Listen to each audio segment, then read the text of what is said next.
Assalamualaikum warahmatullahi wabarakatuh. Perkenalkan, nama saya Rizky Muhammad Firmansyah. Di sini saya akan menjelaskan keamanan dalam komunikasi data. Keamanan dalam komunikasi data adalah serangkaian teknik dan praktik yang bertujuan untuk melindungi data itu sendiri selama transmisi dari pengirim kepada penerima, agar tidak diakses, dimodifikasi, atau dirusak oleh pihak yang tidak berwenang atau pihak-pihak yang tidak memiliki izin seperti peretasan. Aspek utama 1. Kerahasiaan atau confidentiality.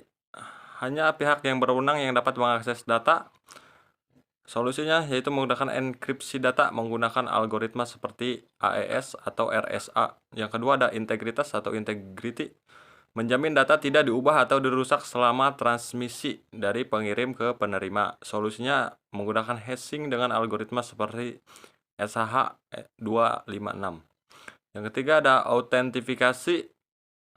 Memastikan identitas pengirim dan penerima. Solusinya menggunakan sertifikat digital untuk protokol seperti SSL atau TLS. Yang keempat adalah ketersediaan atau availability. Data dan layanan harus selalu tersedia saat dibutuhkan. Solusinya itu penggunaan server redundansi dan perlindungan terhadap serangan DOS atau DDoS. Ancaman dalam komunikasi data. 1. Penyadapan atau eavesdropping. Pihak ketiga memantau data yang ditransmisikan. Solusinya melakukan enkripsi secara end-to-end, seperti yang dilakukan oleh aplikasi WhatsApp. 2. Pemalsuan atau soft spoofing. Penyerangan penyamar sebagai entitas terpercaya untuk mencuri sebuah data. Solusinya yaitu menggunakan protokol autentifikasi seperti Kerberos atau penggunaan token. Yang ketiga, serangan man in the middle atau MITM. Penyerang berada di antara pengirim dan penerima untuk menginterpretasi dan memodifikasi data. Solusinya itu menggunakan VPN atau sertifikat SSL atau TLS. Yang keempat ada ransomware. Data yang ditransmisikan disandra dan hanya dapat diakses setelah membayar tebusan.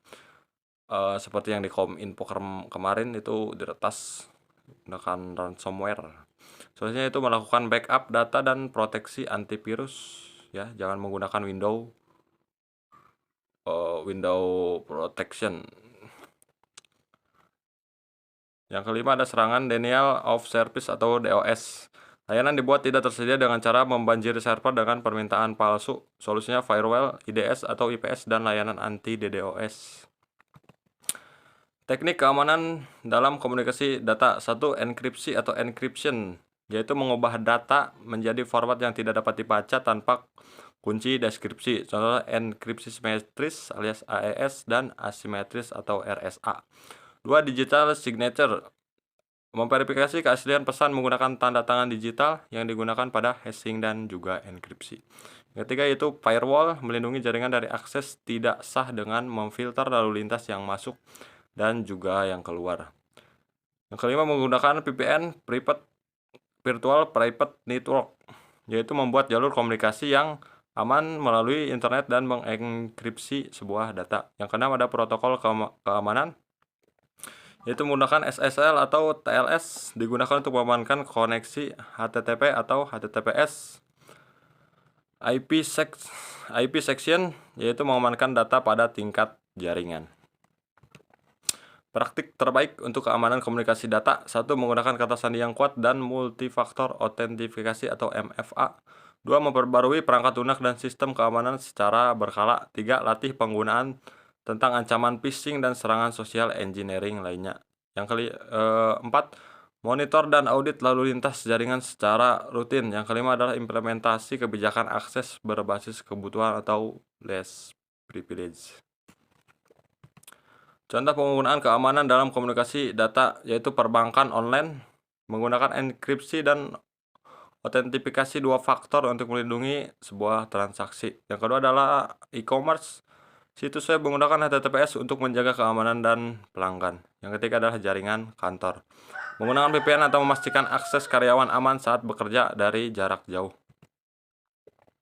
Mungkin itu saja yang dapat saya sampaikan, kurang lebihnya mohon maaf. Terima kasih. Wassalamualaikum warahmatullahi wabarakatuh.